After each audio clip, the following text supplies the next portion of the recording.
Welcome back aspirants on MacTech 40, and today's session is for the practice session.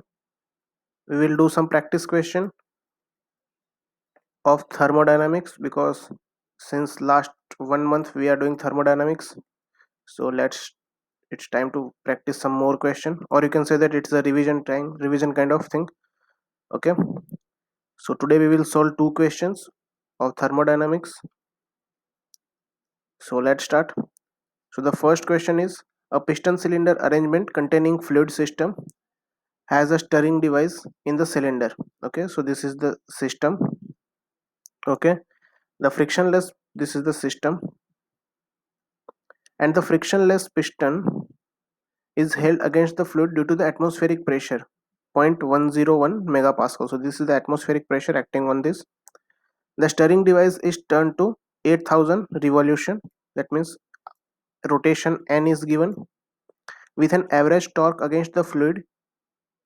And this stirring device, okay, this is the fluid, there is one stirrer and it is rotating and it is giving 1.3 newton into meter torque.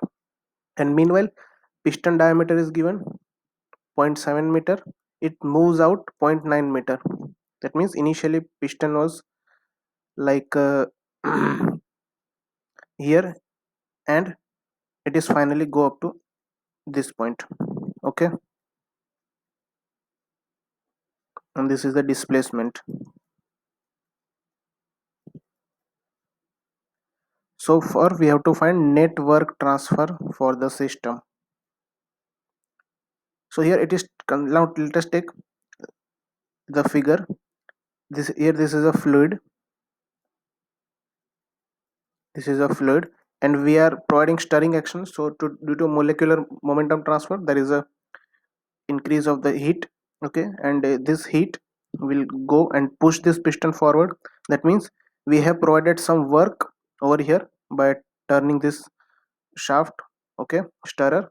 So we have added the work on the system, work into the system. So it is our first one, w1. Okay, here it is mentioned w1 we will take as a negative. And here, due to this action, the energy of fluid is somewhat high, and it will work against this atmospheric pressure, and it will go up to 0.9 meter beyond. So the work w2 that is done by the fluid we will take as a positive. Okay, and we will take the difference, minus w1 plus w2, or you can say that we will do just summation, and whatever the net work we got is our the answer. Okay, so first let's start. What is w1? W1, that is the work done on the system, that is negative, it is by stirrer, so it is 2 pi nt. Okay, so minus 2 pi, rpm is given as 8000 rpm, and 1.3 newton into meter torque. So it is, when you solve this, it is minus 65.34, and unit is kilojoule. Okay,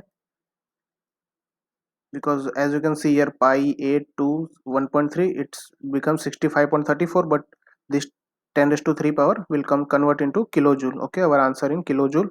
So this is w1. Now we will find w2, that is the work done by the piston against the atmospheric pressure. So against atmospheric pressure, that is p delta v. So what is the pressure? 0.101 megapascal, that you can say that 101 kilopascal, into delta v, that means cylinder area will remain same, pi by 4 d square, into the displacement delta x. So just put all this value, 101 into pi by 4 d square, diameter square, that is 0.7 whole square, into delta x, that is 0.9 displacement. And this is the, when you solve this and convert into kilojoule, already we have converted into kilojoule here, kilopascal pressure, so your answer will be in kilojoule.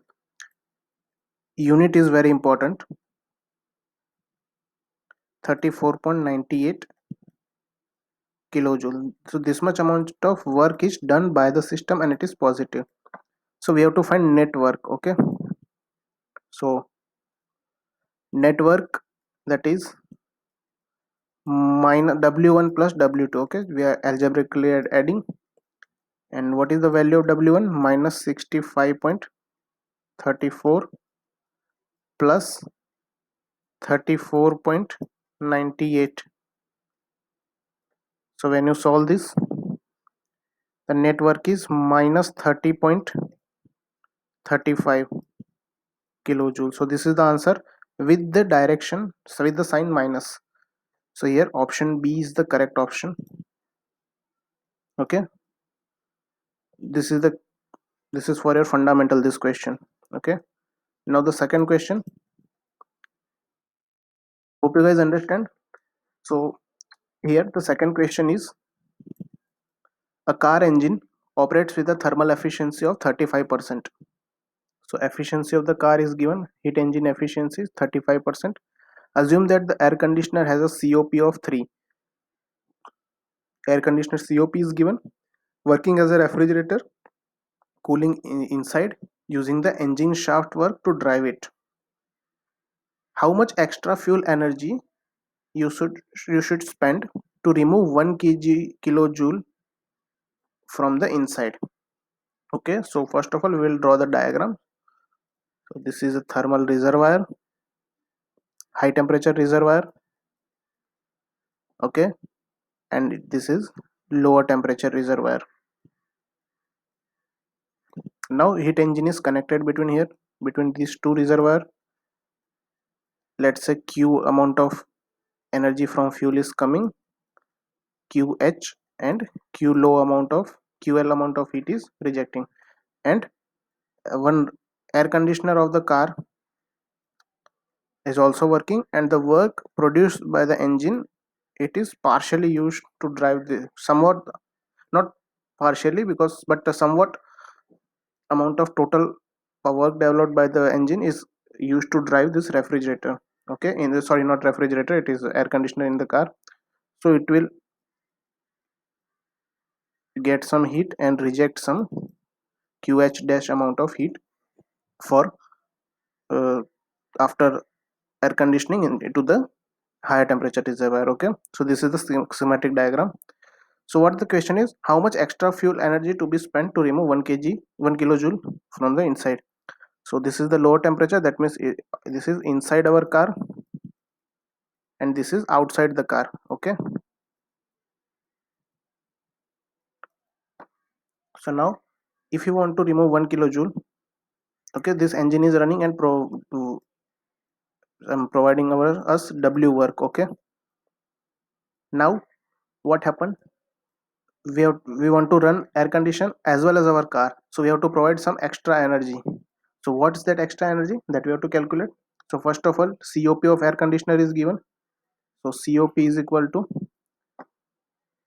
what is, heat rejected from the lower environment upon power required. So COP is 3 and 1 kilojoule power, 1 kilojoule of heat is rejected, so work is required 1/3 kilowatt or 1/3 kilojoule amount of power is needed. Now this power is come from engine, so engine has some efficiency, and this engine efficiency is given by how much? Work output upon heat supply. Okay, this is the equation for engine efficiency. Now engine efficiency is given to us in question, that is 35%. Okay, just write engine efficiency is equal to 35%, or 0.35 is equal to 1/3 of, and 1/3 amount of heat that we have to reject, and sorry, not heat reject, 1/3 amount of, we require 1/3 kilojoule additional work, so we have to provide some additional heat. So just 1/3 divided by 1.35, 0.35, 1 divided by 0.35. So when you solve this in your calculator, you will find as 0.95 kilojoule. So this much additional heat, additional fuel energy you will require to drive this air conditioner? Your answer will be 0.95, option B. Hope you guys understand. If you have still any doubt, you can ask me in the comment section as well as on Facebook also. Okay, tomorrow there will be some new question for practice. Till then,